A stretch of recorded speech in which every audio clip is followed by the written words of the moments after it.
On January 3rd, 1987, at Cleveland Municipal Stadium, home of the Dog Pound, one of the longest and most dramatic battles in NFL history was waged. The Cleveland Browns, the AFC's top seed, hosted the wild-card New York Jets. For most of 1986, the Jets were the best team in the AFC. They won 10 of their first 11, including a remarkable comeback against the Dolphins. O'Brien throwing over the middle, Wesley Wilson, touchdown! Touchdown! There is no time remaining! O'Brien's back to throw. O'Brien throwing long down the sideline for Walker, and he got it! Touchdown! Touchdown! Through 11 weeks, the Jets had outscored their opponents by 100 points, and quarterback Ken O'Brien was leading the league in passing.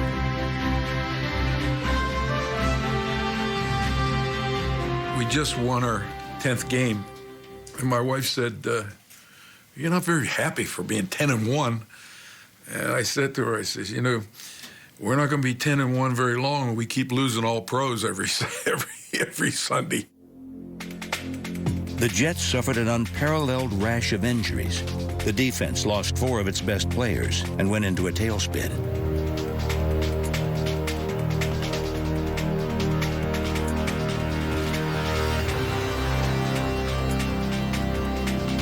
An offensive swoon followed. The Jets lost their last 5 regular season games by an average of more than 24 points. Still, they made the playoffs. Before their wild card game, head coach Joe Walton, hoping to inject some life into his beleaguered team, made a change at quarterback. Kenny had taken a lot of hits. Was pretty banged up. He could have played. But I felt like using Pat Ryan in the first playoff game, number 1, he was healthy, and number 2, he could move a little better than Kenny could. In the first quarter, with the Jets down 6-0 and facing 4th and 6, Walton called on Ryan's mobility to save the Jets' season. Joe Walton playing the role of the riverboat gambler. Pat Ryan on a quarterback sneak's got a first down. The play energized the Jets and turned their fortunes around. They trounced the Chiefs and were set to face Cleveland in the AFC Divisional Playoffs. The 2-time AFC Central champions were led by head coach Marty Schottenheimer. Before every game, Schottenheimer reminded the team of his simple motto for success. All first blood, baby. Amen. All first blood. Do it our way, one play at a time. If you just go about your business and don't get ahead of yourself, take each play, go about it, do it the best you can. At the end, the whistle's going to blow and somebody's going to win. You enhance your opportunities to be that winner if you go about it one play at a time. In 1985, Schottenheimer's first full season as head coach, he entrusted the offense to one of the most celebrated newcomers in team history, 21-year-old Cleveland area native Bernie Kosar. In 1986, Kosar's second season, he threw for nearly 4,000 yards and owned the league's lowest interception percentage. The great thing about Bernie Kosar was that he embraced the philosophy of one play at a time. The play that was just run, he could care less about. He didn't worry about it. And that's the mark of any championship quarterback in my mind. Unlike the Jets, the 1986 Browns won their last 5 games, 2 in overtime. Against the Oilers, the winning points came from veteran kicker Mark Mosley, who had just been signed off waivers after the Browns' regular kicker broke his leg. The Browns finished 12-4 to capture home field advantage throughout the playoffs. The last time they hosted a playoff game, they were ousted by a wild card on a play that will forever live in Cleveland infamy. The red slot right. The red slot right. The effect stay 88. Let's go. The play was called Red Right 88. He looks, he throws, and it's a great play that may have been intercepted, and the Cleveland Browns call the chutzpah once too often. Holy tomato! Other than at some funerals, I've never seen a place go so silent as when that ball was intercepted. I had never experienced anything like that. We could have won the Super Bowl that year. We felt we were that invincible. We felt that good about ourselves. It took another 6 years for me to finally get that out of my system. For Ozzie Newsome in the city of Cleveland, the chance at redemption had arrived.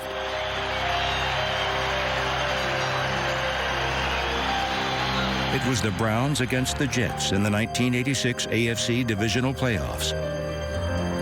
And it would turn out to be one of the NFL's greatest games. So here we are on the third day of January, and there's no place on earth the New York Jets would rather be than on the banks of Lake Erie here at chilly old Cleveland Stadium, playing the Browns in the AFC semifinal. Hi again, everybody. Charlie Steiner. Welcome to Cleveland in round 2 on the road to Pasadena. 2 games, Pasadena. See you, Giants, at Pasadena. The offensive line was down in the corner of the end zone where the dog pound is.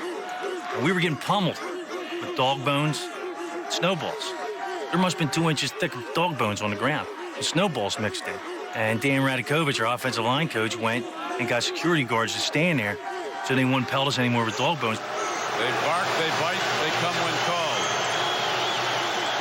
There was no one to protect head coach Joe Walton from the hounds in the New York media, who gnashed their teeth at the team's 5-game slide. Joe and his staff were probably not the most even-tempered group. There was a great controversy before the Kansas City game. Who would start, Ken O'Brien or Pat Ryan? I said during a commercial break, the Jet offense is deader than Julius Caesar. The assistant coaches are in the next booth over. And one of them, whose name shall remain nameless, comes storming into the booth. And he say, how can you say that the offense is deader than Julius Caesar? And I turned around and I said to him, don't you have a game to play? That gives you some idea. They were tight. They were really tight. Pat Ryan also felt tightness before kickoff. Yeah, he strained his groin in pregame warm-up. I talked to him several times, and he said he thought he'd be all right. And once you pull that and you yank it pretty good, anything can almost do it. And once you do it, it's extremely hard to come back. Marty Schottenheimer had every reason to be confident. He had the better football team, the home field advantage, and a fiery young assistant leading his special teams. Bill Cowher, he was crazy. It's a battle. And this is our first attack right here. Let's go. Cowher got the Browns warmed up. But it would be Marty's one play at a time mantra that defined this marathon.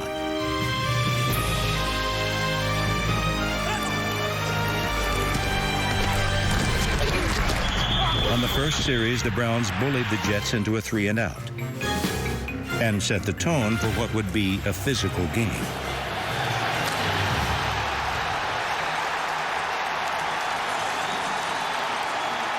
The Jet offense was lacking a pulse, and their defensive line wasn't much healthier, with injuries to the 2 leading members of the famous New York Sack Exchange. The Jets didn't have their best player. Their best player was defensive tackle Joe Klecko. Klecko was out for the season, and Mark Gastineau was limited to passing situations. The sack exchange was broke. Being in defensive backfield, playing man-to-man with no line is pretty hard. The Jets are 28th in the NFL against the pass, last. Russell Carter took out his frustration on Kevin Mack. And the promising drive for the Browns ended painfully for their starting running back. Second down now at 7 for the Browns. Fumble. I think Kevin Mack made the recovery there at the bottom of the pile. All I can remember is the face mask coming up and just crunched me right in the mouth. could feel the blood running down. Had a couple of teeth loose and lip busted up, and it was just kind of ugly. I go back into the huddle, and one of my teammates look at me and tell me my mouth looks like hamburger, and I'm thinking, oh, this is great. It would only get uglier for Cleveland. That's not going to be close. Way short. The Browns missed on their first scoring opportunity. Later in the quarter, the Jets got their chance. Here's a throw downfield to Al Toon. It breaks it across the 40. Ready. So the Jets hit the first big play of this game. A 28-yard throw to the consensus All-Pro Al Toon. Marty Schottenheimer knew what was coming next. Alert him in the huddle for adversity, something unusual. Okay. All right, reverse, flea flicker, halfback pass. A gimmick play, quote unquote, if you will. Those are plays that are designed, to get everybody going one way and go back the other way. Knowing what play is coming and stopping it are two different things. Back to the quarterback. He can throw it again. Walker. Man is open. Wesley Walker. And he's got the ball for a Jet touchdown. We look for innovation, and the Jets show a lot of it on a 42-yard scoring play. The play itself was one that was well executed by them and not well executed by us. I remember when I coached with George Allen, he always said that we don't have any trick plays. We have clever plays. And I still tell my kids that. They're pulling them out of the last page of the playbook here. My job on that play is to trick the nose guard into thinking it's a run and then peel off and pick up anybody who's going to hit the quarterback who doesn't buy the bait. Clay Matthews was getting close to hitting Pat, and I was able to come in and peel him off.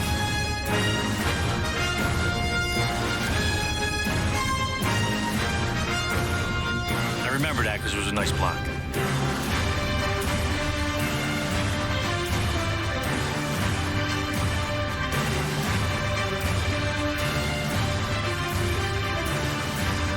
Pat underthrew it a little bit.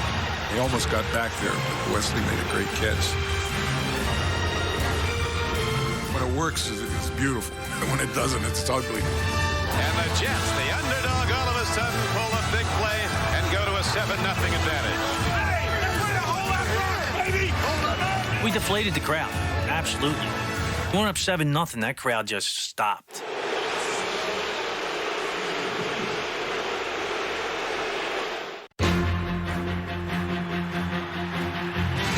The underdogs silenced the dog pound, and on the next kickoff, they kept the pressure on. Look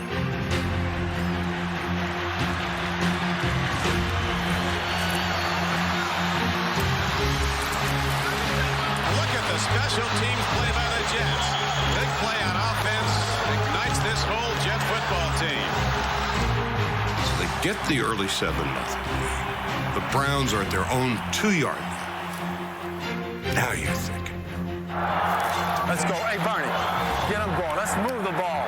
Bernie was very calm and cool about it, and that, of course, emanated to his players. The guys on the field with him had a lot of confidence in him.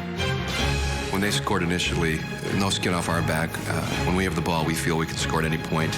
I think we have enough weapons and a very smart quarterback. He was not in awe of being in the National Football League. He had a maturity about him that I had never seen in any young player. Bro, I ran like a 6-flat 40. I mean, Christ, I had to have something going for me. One advantage for Kozar was a weakness in New York's coverage. Our linebackers were very good blitzers and pass rushers and stopping the run, but they weren't very good pass defenders. He's open for a first down to the 23-yard line. Kozar also utilized the home turf advantage at Cleveland Municipal Stadium. Cleveland was notorious in those days for bad field conditions. Didn't seem to bother them, but a lot of visiting teams had problems with the field.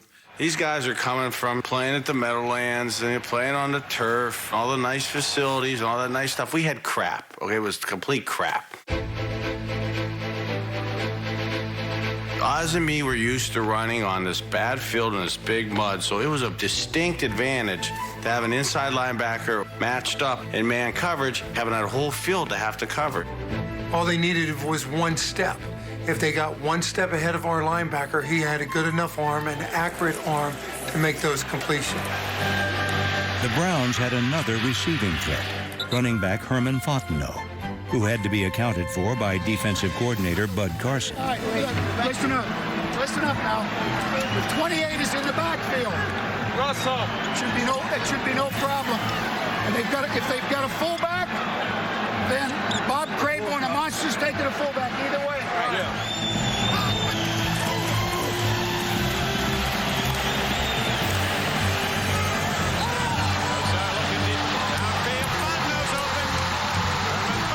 Takes it in, and it's a 7-6 game.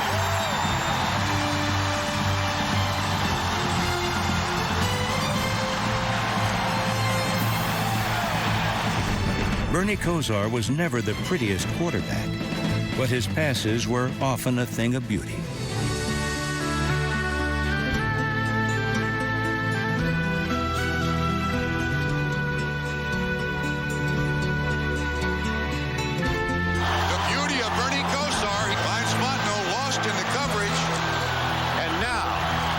a 7-7 game. We had a good gimmick play. Again, we're matched up good for a man-type coverage. I mean, you're faking a running play up the middle to a Kevin Mack, a dominant running back, and Herman sneaks up on like an arrow takeoff. It's too tough for a linebacker to have to stand in there and then cover someone like Herman, who had wide receiver-type hands and speed. And in that drive, which was 98 yards, he was hitting wide-open players. When you drive 98 yards, you break the back of the defense. After this dramatic flea flicker, long bomb, touchdown pass to Wesley Walker, 98 yards is Tyson. And you're thinking, if you're going to be the underdog upset winner here, you got to bury those guys at the two. And they couldn't and didn't.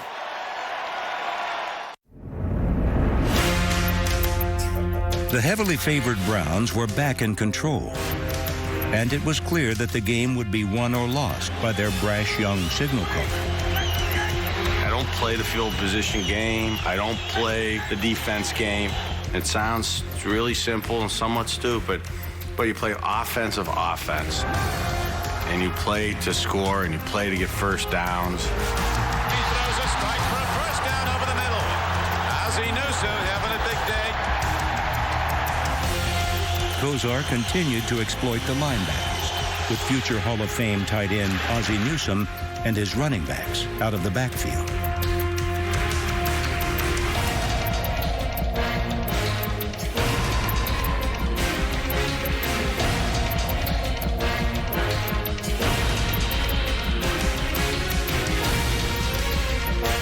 Knocked out of bounds inside the 10-yard line. A 25-yard play. Ozzie Newsome and the running backs, they were killing us.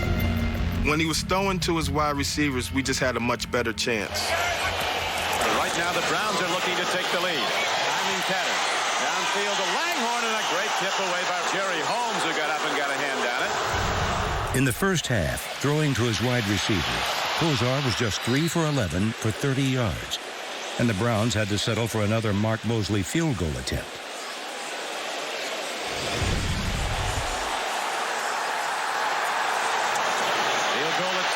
Build up from 38 yards out, and Mosley is right there.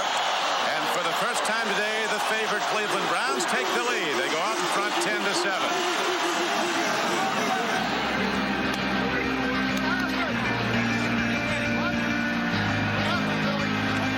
Well, we called Pat Ryan the Bopper. Even though he had a quarterback number on his back and he was in the quarterback position, he had that mental attitude that he was going to be tough.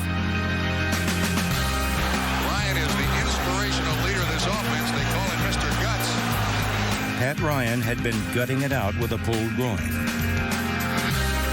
But late in the first half, he succumbed to the pounding of the Browns' pass rush.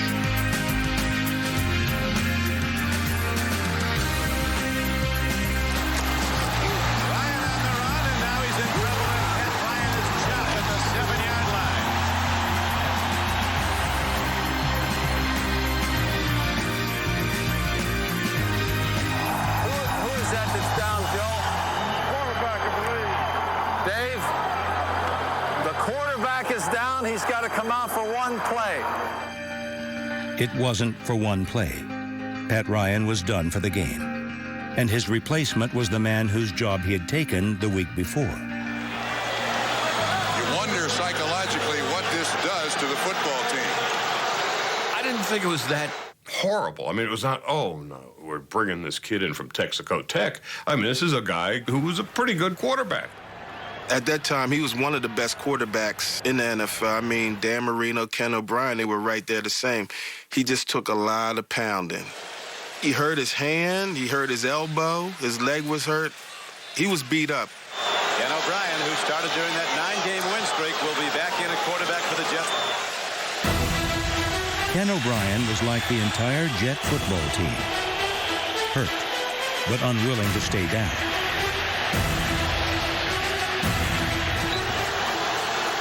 Not much time left. O'Brien ready to throw downfield and try to get field goal range.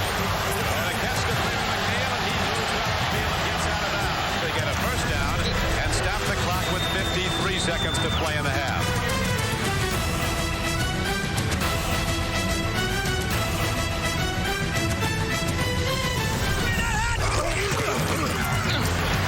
Browns come with a three-man rush.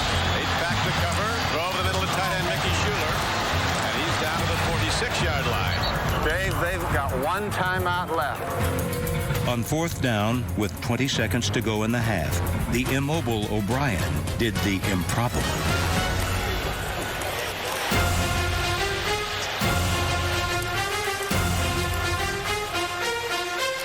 He really wasn't a running quarterback. He was basically a pocket quarterback. But he actually ran a couple times in that game. I think sometimes from coverage and sometimes running for his life. O'Brien's 16-yard scramble, his longest run of the season, brought New York to within range of a Pat Leahy field goal attempt.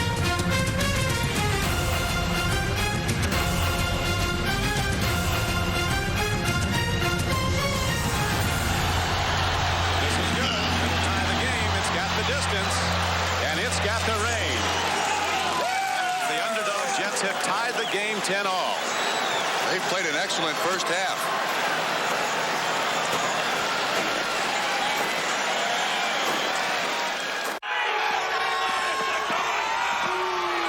The underdog Jets were in a tie game, despite the limitations of their most famous and most controversial player, Mark Gastineau. The Jet locker room was populated with guys who had pickup trucks and station wagons, and he was a Lamborghini.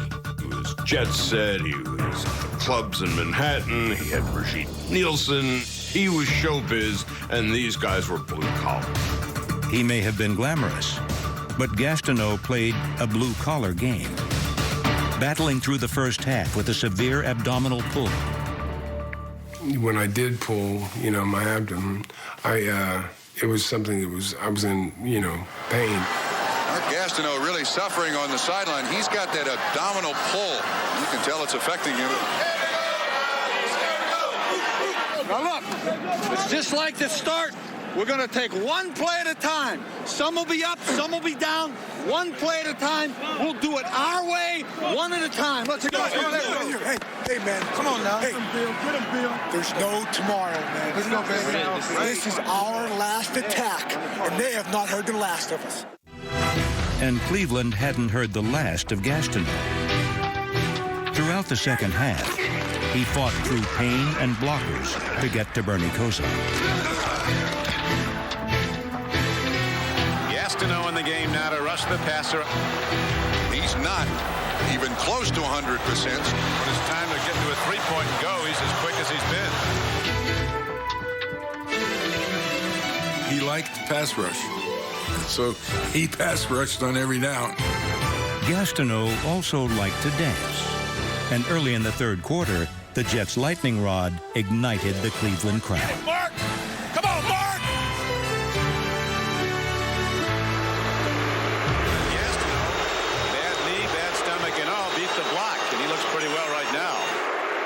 And I'd egg him on a little bit, just to aggravate him. But then some of the things that he chanted out, was, wow.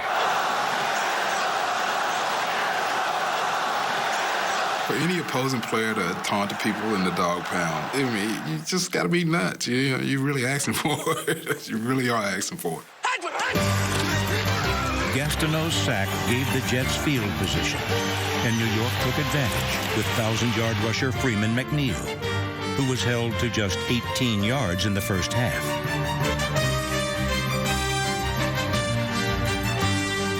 And this is the guy they've got to unleash here now for the Jets to have a chance to win this football game.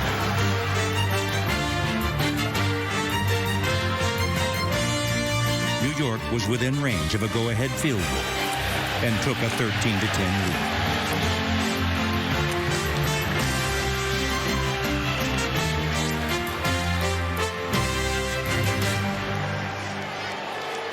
Cleveland's points had come as a result of their passing game. But the Browns' failure to achieve any balance on offense was troubling to their run-oriented head coach. We didn't run the ball a lick in the game. This defensive front seven of the New York Jets doing an excellent job. The failure of the game plan was not surprising to the Browns quarterback. I don't want to be a defeatist or negative, but I didn't typically buy our coach's BS when I said, okay, we're going to run the ball today. I don't know how we do it, but we got to find a way of trying to run the ball. You know, I try to be really respectful when I'm changing the coach's plays. I don't try to make it look like, you know, their plays are bad and mine are good. I really try to do it respectfully and professionally. I don't do it just to show people up. I do. There's always a reason. It's hard to do, Bernie. It's a lot of You know, that wasn't the first time we've had these issues, and you had to make adjustments in the game plan, and you had to fight for what you really think's right and what you really think's going to work. Let's get the first down. We'll talk about this later. What do we got? What do we down with? Let them yell, let them yell, let them yell. It didn't matter. Their stuff wasn't working. It just didn't work. This stuff wasn't working. Right now, it's Bernie Kosar's offense on the field. First down and 10. Kosar called 3 running plays in the third quarter and 20 pass plays.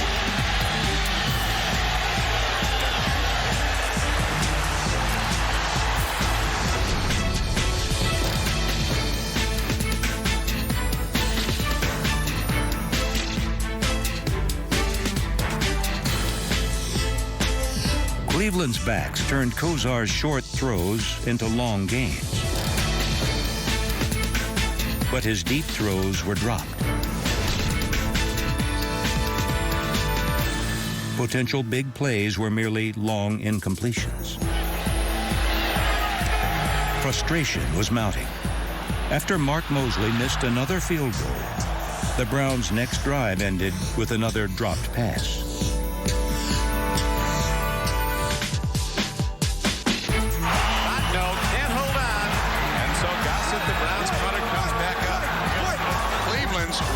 Chances here. Marty Schottenheimer and Bill Cowher took it out on the officials. High hit downfield. They're caught and ran the ball. No flag whatsoever. I'll take it. Hey, Doc, that's bullshit. He put his hand right up there like he ran with the ball. Get out of there.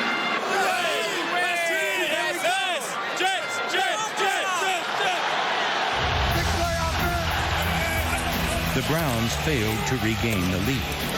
Near the end of the third quarter, Ken O'Brien missed a golden opportunity to extend it. Kenny played well. He really did. He did have one bad pass where we had Altoon wide open. Bryan looks for more, steps in. Long ball, and Toon is out there, but too much on it. He had the corner flat feet, and Dixon was looking from behind. That might have sealed it. It was an option play for Al, and it worked like a charm. Kenny just missed it. Good throw by O'Brien. That's a big completion. Finding when things do work, okay, he gets enough time to throw. You know, nobody's bothering him, and it's just a little bit too far.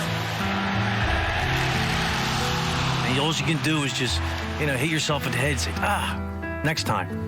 And maybe there's not a next time.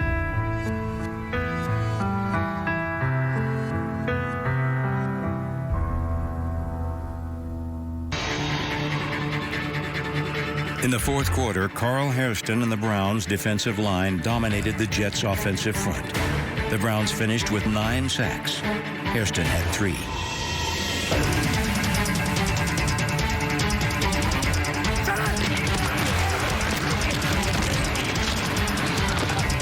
A well-protected Bernie Kosar began marching the Browns toward the go-ahead score.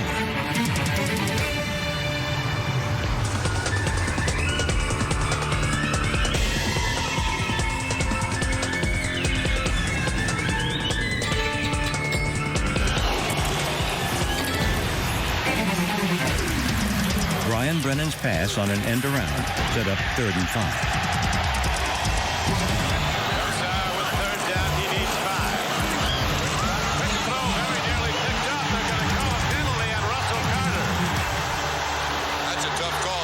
I don't know if it was them arguing that we were holding or playing too physical on them.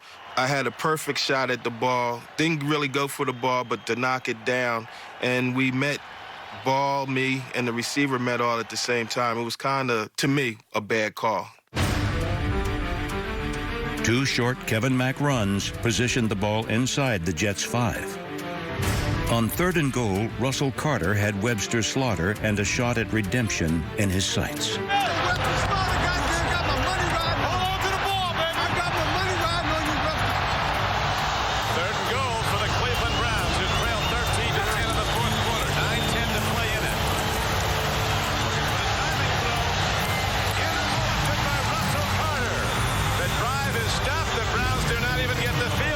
To tie it, and the Jets take over the ball at their 20.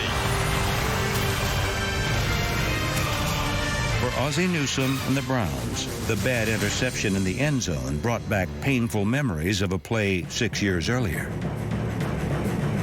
Oh my God, here we go again. This is Red Right 88.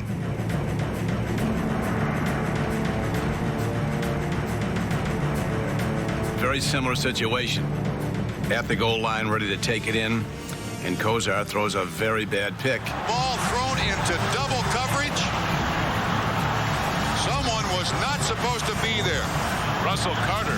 I was covering the short receiver, and they had curled the receiver behind me.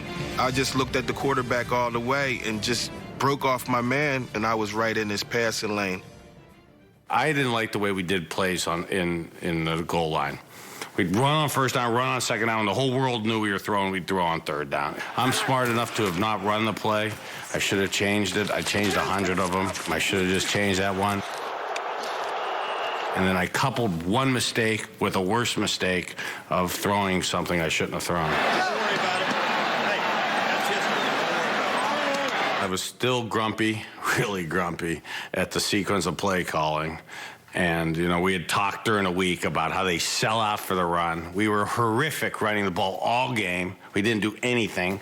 I said, take your dresses off, call a pass play on 1st down. You never do. Bernie was emotional. I mean, he was an emotional type. It's just trust the protection, stay in there. But as far as this concept that we talk about one play at a time, it isn't something that I dreamed up or was dreamed up by others. That is the reality of this game that we play. And it was never more evident as this game unfolds to its conclusion. And I was real wrong for feeling, you know, still like not taking Marty's advice, and for just kind of just thinking of how we screwed up a sequence of 3 plays instead of taking it one play at a time and executing that one play. Kosar, still preoccupied with the mistake, made another the very next time he touched the ball. Last drive ended in the Jets' end zone with an interception of Bernie Kosar by Russell Carter. No! Picked off by the Jets. Jerry Holmes has it, and they rule him down at the 20-yard line. 2 interceptions that Bernie Kosar has thrown today. This one, Holmes, you see, drops right out in front of Herman Fontenot. And he's there to make the interception. Stops the drive. Now the Jets, they own it. I'm watching all the people in the dog pound, which the whole year was packed and crowded and into it, and people were like leaving. feeling like, you let not only the team down, but the city down, and everybody was kind of counting on you. This was kind of all rolling through your head. I still remember the guy who picked it off screaming at me. Oh, you blew it. You choked. That just stuck in my head. I made sure I got him. One play later, the plight of the Browns went from bad to worse. Raymond McNeil breaks it. He's going in. Raymond McNeil crosses the goal line, breaks the plane. This is just sheer athletic ability of Freeman McNeil. You see, he's got Guy Bingham out in front of him. Bingham does the job. And with that good footing, McNeil makes one move into the end zone. 80,000 here at Cleveland Stadium, stunned.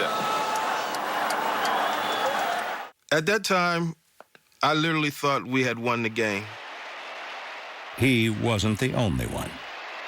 McNeil still on his feet to the 20, 15, 10, 5, and touchdown! Freeman McNeil, 25 yards. The Jets are going to win this football game. The Jets are going to the AFC Championship.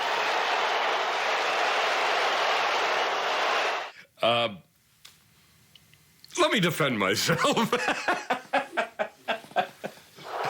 Emotion and logic met.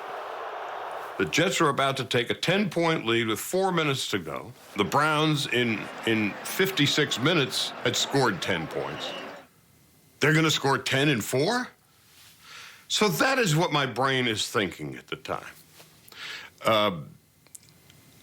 And my mouth spewed these words out that live on, albeit with a faint little itty-bitty pulse. I've never been in a louder, more exuberant stadium at the outset of this game. Probably never been in a bigger stadium more quiet than this one right now either. With 4 minutes to go, we were down. Everybody thought the game was over. It wasn't, though. The fat lady hasn't sung yet, but you can believe she's in the wings warming up the pipes. Kosar's got to do something in the last 4 minutes that he's not been able to do in the last 56, and that's throw it deep. Kosar stands in, and Bernie Kosar goes down. Gastineau now exhorting the dog pound, waving his fist at him. One player who had had enough of Mark Gastineau's antics was Browns left tackle Paul Farron. I remember him almost killing Brian Brennan. Brian said something nice to Mark, like, hey, good job. Paul almost killed him right there. Paul almost killed him. I had to separate him. And I was feeling bad for myself because I blew the game, bro. I threw 2 picks. I was half suicidal right there, So dog pounds like Chuck and Bones, and I'm trying to tell myself they're bad aims. They were throwing them, I think, at me. But it was a tough time. On the next play, the hot-tempered Farron was called for grabbing Gastineau's face mask. But the penalty was nullified by a defensive hold on Marty Lyons. We had an excellent defensive coordinator, the late Bud Carson, but he was always a pressure defensive coach. He got after people, and sometimes that's great. Other times didn't work, unfortunately.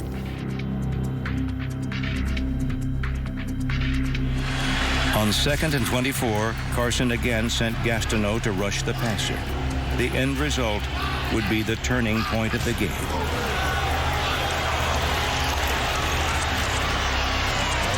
time, but it's slapped right back at him, and here's another penalty marker down. They might have Gastineau on a late hit. That guy has been playing with a vengeance today, though. They can't hold him out. Gastineau gets by Farron. All the way. And Gastineau continues. He wasn't the only one either. Quarterback, number 99. That's 15. That's a first down. I thought that it was a hit that I didn't think was that out of the question. I would really have felt sick if I thought it was. It was clearly a foul. It was by a guy who'd been a lightning rod for the team. A lot of sacks, a lot of controversy. It was a bad play, misjudgment by Gastineau, who'd been gutting it out all day, but it was a defining point in that game, I think. What got Mark into trouble is he ducked his head almost as if he speared the quarterback in the back.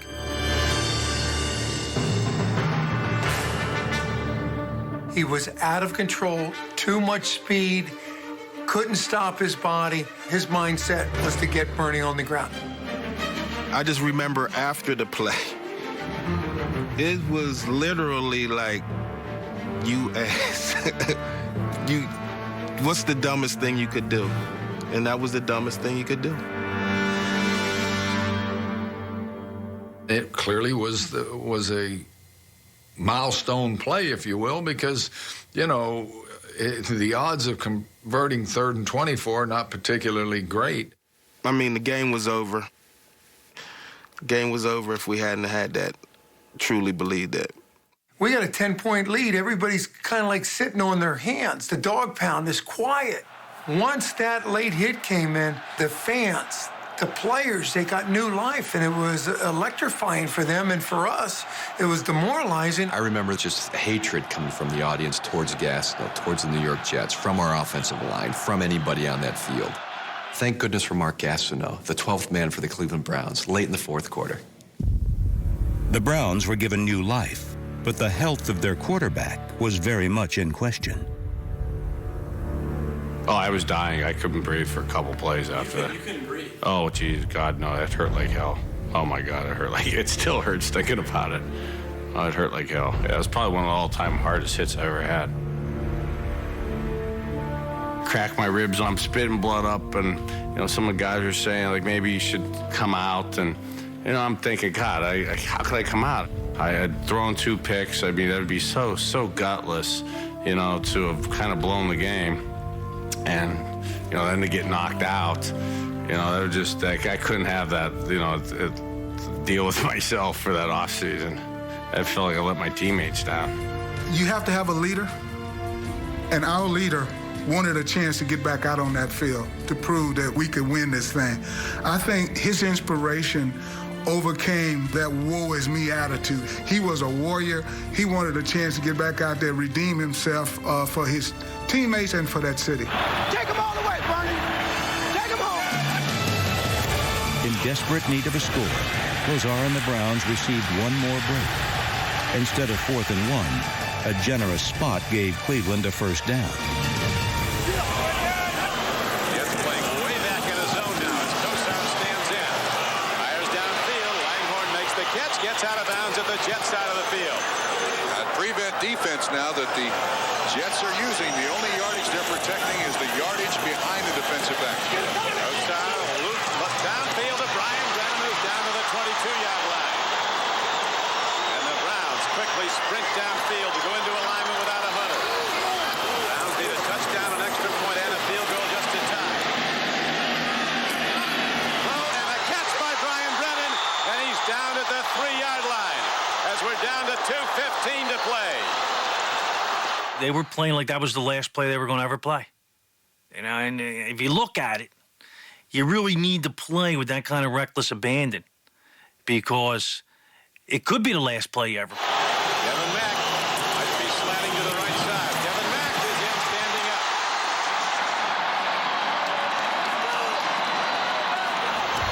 Good job here by the offensive line.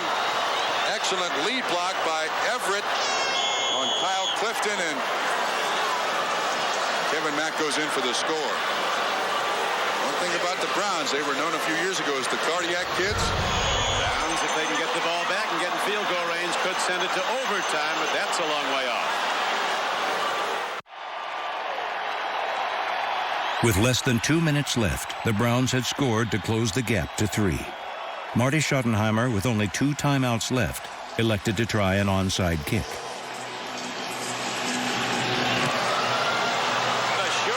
Jet takes the ball at the 45-yard line of Cleveland. Marion Barber, their best special teams player. We're thinking, give the ball to the offense and let the offense run the clock out. I'm thinking on the sideline, just keep handing the ball to Freeman. Go Freeman on first, Freeman on second, Freeman on third. Let's just get out of here. On first down, Freeman McNeil was poked in the eye and nearly fumbled. The Jets retained possession, but McNeil was forced to leave the game. I remember very well feeling pretty helpless sometimes near the end of that ball game. The only healthy running back I had was Tony Page. A short run by Page set up 3rd and 10 with the Browns now out of timeouts. We were not pass blocking very well, so I took a shot.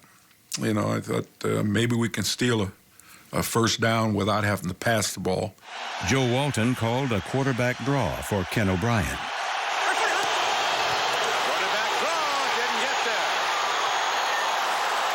It was down to the 48-yard line. That stopped the clock at least momentarily. The Jets made a mistake there. Any sack in the last 2 minutes of a half or the game, and the clock stops until they reset the ball. That was a call you have to question because they did not have a running quarterback, and it was ruled a sack, which stops the clock. Ken O'Brien on a quarterback draw. They might as well give me the ball. The call worked the week before against Kansas City. Their tackles went out, which made life a lot easier for the offensive line. But on this particular play, their tackles were coming right up the gut. It was poorly executed play, and I don't think maybe it shouldn't have been called. It was just bad all around. If we didn't do that, you'd look at it, you know, we could run another 25, 30 seconds off the clock. Dave Jennings' punt pinned the Browns inside their own 10. But the play was called back because of holding. The quarterback runs a draw. They think it's a pass, so the clock stops. We have a good punt, rolls down. Gerald McNeil doesn't catch it, rolls all the way down. We have a holding penalty. And gets to the point where we're like, here we go again. They now have field position. So, again, everything started to shift a little bit. And as a player, you can actually feel it slipping away. The Browns, out of timeouts, had one last chance from their own 32. And so with 53 seconds to play, the Browns send out their offense looking to get in field goal range to tie it and send it to overtime. They'd love to take it in and win it, but a field goal is a much higher probability. Those of you with heart pacemakers, get the batteries recharged right now. Cardiac kids are back. Long ball, Brian Brennan. Tipped away, penalty marker at the 42-yard line. And the clock is stopped on the flag with 47 seconds to play. Walking through the streets of Cleveland, they'll say, that Jets game was unbelievable. You made so many good catches. And then I think back, I think my best play was the interference call. Sometimes being an actor, slowing your body down at the right time, makes for a good interference call. They get the entire yardage at the point where the flag is thrown. That ends up being a 26-yard play. The Browns down by 3, about 15 yards in field goal range. Once you hit them with the big play, they're not doing that. They're not doing that coverage the next time. They're just not. They can't help themselves. And so I was able to, after hitting Brennan, able to tell Webster, they're going to fake the coverage that they just did. They're going to bump cover, you play man coverage. Right now, looking to get in field goal range, Kosa. Backpedaling, long ball, Webster Slaughter. He's got the ball. He's down to the 5-yard line. And the Browns have indeed a chance to win it. This is the gutty Bernie Kosar. He throws it to Webster Slaughter, and actually Russell Carter has pretty good coverage on him. But Slaughter, who's dropped several passes today, makes the big catch. He took an outside release. I chucked him, ran down the field. Kosar threw a great pass, but my hand was literally in his chest. The ball hit my hand. He bobbled it a little bit. My other hand swiped it. He caught it on like the second bounce down at the 5-yard line.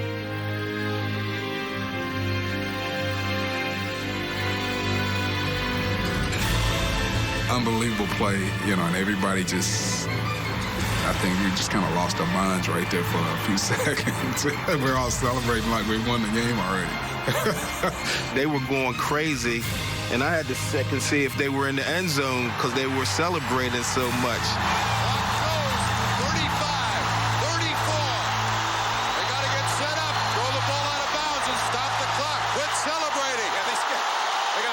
congratulate themselves right out of the football game. 24 seconds, 23. We're running around out there. We're having a joy fest. And, of course, it was very apparent. Kozar knew the situation and the circumstance and that we had to get them lined up and get the clock stopped. Everybody's going nuts. I'm going nuts trying to get everybody there. Everyone thinks they're just going to kick a field goal, get into overtime. Greedy quarterback that I am. You know, this is where I do the clock play. We fake like we're going to spike it, and I'm going to throw it. You know, I'm not very fast, and I'm really confident, you know, and I'm aggressive, and I'm going to throw it.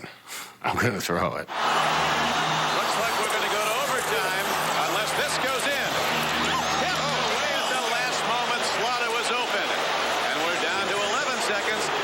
Just looking back at it, if you could have anyone, that would have been the one to get.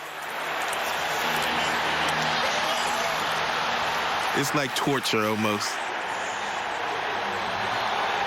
Here's the thing that you got to remember. DBs are DBs for a reason. They can't catch. If they could catch, they'd be receivers. They're going for the field goal on this down. 11 seconds left. Mosley brought in when Matt Barr tore up his knee. The field goal unit is on with the ball at the 5-yard line, 2nd and goal. My, oh my. I think the Browns offense wanted one more chance at it. They better get... Marty Schottenheimer has decided if we're going to win or lose this one, it's going to be in overtime. Snap and set down. Kick out of the way. Gets up and go. And the Browns with 7 seconds to play rally back and tie the game, and we're going to go to overtime. Ernie the Kid looked bad for a moment, but when the pressure was on, he came back and got the 10 points he needed. This place is absolutely bedlam. The stadium has gone berserk.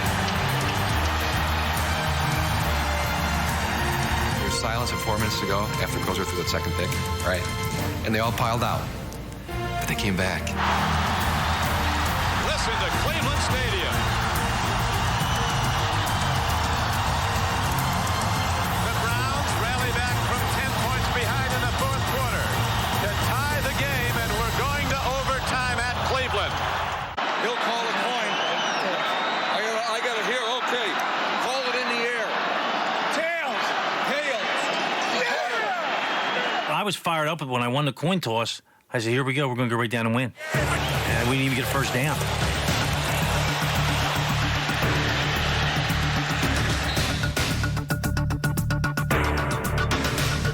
Another futile offensive possession forced a tired Jets defense to return to the field. Bernie Kozar was given plenty of time and once again picked the Jets apart.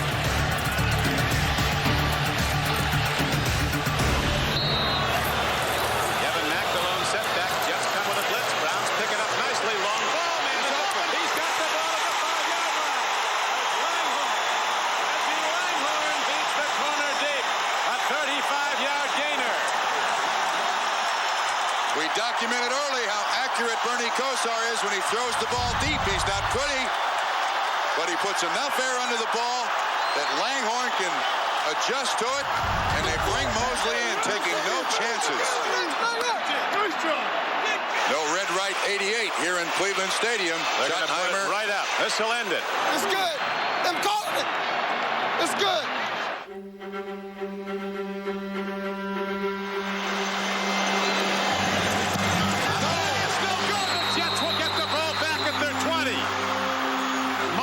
Missed a sure shot. Snap and hold were good, and the kick was just offline. A very significant moment in my coaching career. My initial reaction was one of disappointment, frustration, anger, and immediately I changed my mindset and I said, "Hey, look, let's go. Let's get the thing going, and we can get." And I've never forgotten that throughout my coaching career, that you cannot give your players any indication that you are in a sense of desperation or frustration or whatever it is. And I've maintained that for the most part throughout my coaching career. We felt, even with that miss by Mark Mosley, we're going to come back. Defensively, we were thinking, wow, that should give us new life. You drive it all the way down inside the 5-yard line and you miss a 23-yard field goal. Fate is back on our side. Here it comes. We're going to go down and we're going to kick a field goal and win this. The Jets may have been re-energized, but the offense was still stuck in slow motion.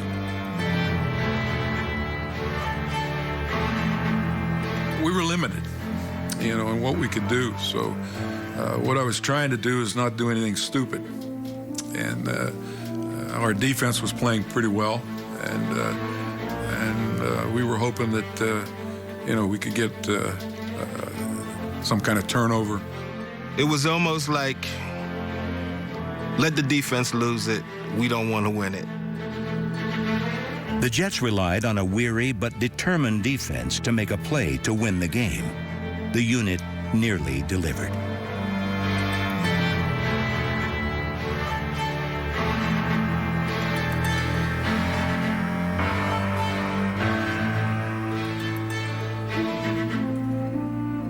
It was very, very long. We were very tired, but I still remember, that hope, one thing that we could do to win that game.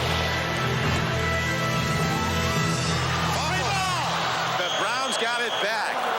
Come on, Kevin, hold on to the friggin' ball. Kevin, how'd the ball get out? My hands were cold. Come on now, you got to hold on that ball, Kevin. You understand me? Let's go. Come on, Kevin. He's a power runner and one of those kind that as the game goes on, he's going to wear you down. When situations got really tough, Kevin could take his game to another level.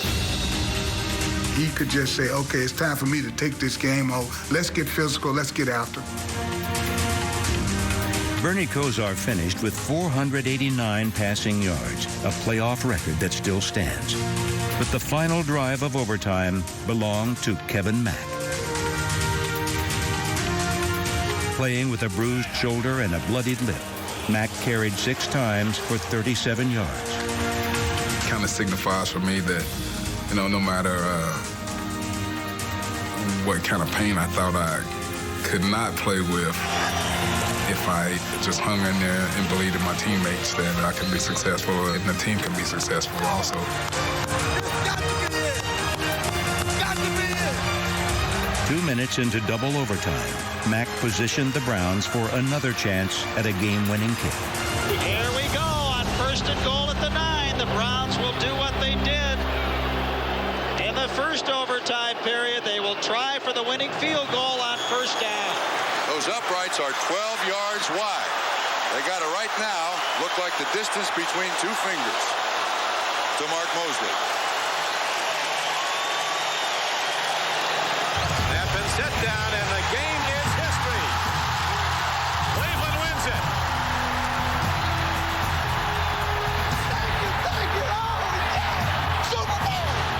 Cleveland Municipal Stadium has never seen a sight like this in its storied tradition. A double overtime, 23-20 Browns victory.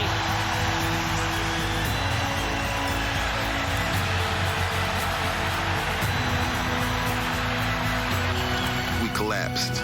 I think we had the game. I don't think they did anything to us that would have kept us from winning. I think we basically kept ourselves from winning. I really, in my head, thought that we were going to win that game. The end, is when I realized, and still didn't really realize it until maybe, a few days later. I remember being emotionally and physically drained after that game.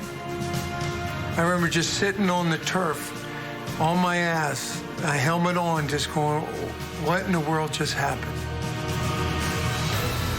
Even for the winners, the 3rd longest game in NFL history had exacted quite a toll. At that point, I know I was exhausted and started feeling pain. And now you realize, damn, I don't feel good. I'm tired. My ribs are sore. I was pretty spent.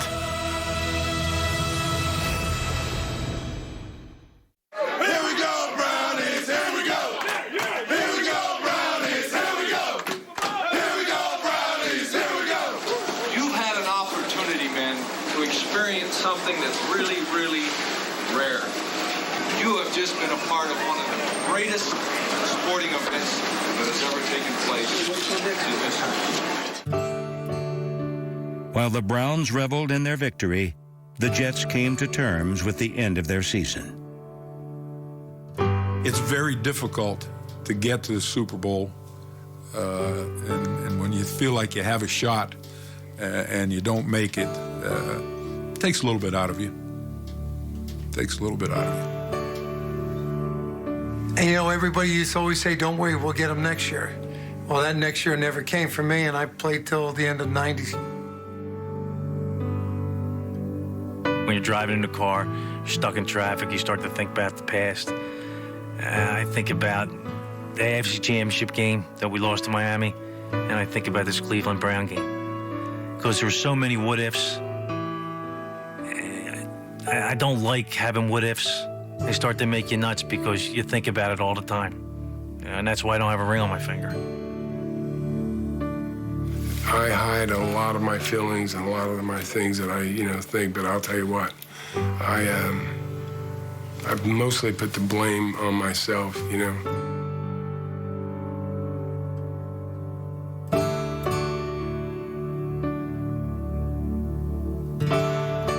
I've just now gotten out of that to where I can move on and put things in the past and move on with my future. Some people on our team, I think they thought that he was bigger than the team. So I didn't mind if he does his job and he was doing it like he was supposed to do. He could dance, be late to practice like he was a number of times. But a lot of other players on the team looking at it like, I'm glad it happened to him. I'm glad he's the one that made the play like that. If it would happen to anybody, that would be who they wanted to happen to. I run into people today that still hate Mark for that hit. And I try to tell them, I say, you know what, that one hit didn't cost us the game. If I could have taken back, and if I had to do over again, I would have went over and hugged him instead of, hit him, at that point in time. So if they're talking to me and asking me about that, they have to know that it bothered me a lot more than it bothers them. After the loss to the Browns, the Jets did not win another playoff game for 12 years. And Bernie Kosar continued to haunt them. Against Miami in 1994, the Jets blew an 18-point lead and lost the game when Dan Marino successfully ran Kosar's clock play. 30 seconds to go. I believe Marino is saying, I'm going to spike it. Takes the snap from center. He's looking. He throws. Touchdown, Dolphins, Mark Ingram. Yes. I know you like that call. After beating the Jets, the Browns' nemesis became the Denver Broncos and quarterback John Elway. The win over the Jets, no question, took a lot out of that team. Gave us confidence, but we were tired. We were emotionally exhausted. We won that game. We were coming back home against Denver, and, we started thinking more toward Pasadena, I think it was, where the Super Bowl was, than the opponent that we were playing, and we forgot that we were playing against number 7. In the 1986 AFC Championship, Elway's 98-yard drive in the final minutes of regulation propelled Denver to an overtime win.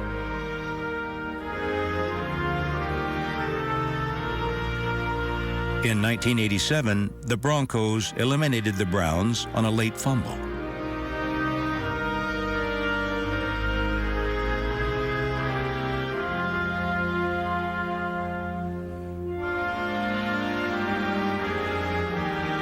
And in 1989, Cleveland fell to Denver yet again.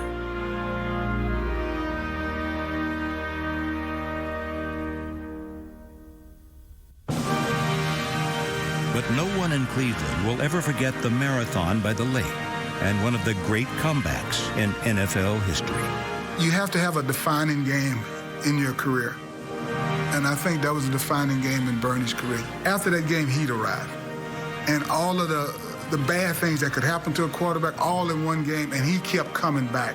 It really showed a lot of what that team was about, and kind of like to think what I'm about. I'm trying to get across to my kids is, you don't quit. You don't get down. All first blood, baby. Amen. All first blood. Do it our way, one play at a time. When you're trying to do something that's possibly impossible, like trying to get those 10 points in 3 minutes and, not blow a home playoff game with, the AFC's best record. You really do need to take it a step at a time and a play at a time. And it's actually even carried into my life now, Marty's little thing. Do the best you can today and tomorrow will take care of itself. Do the best you can on this play, the next play will take care of itself.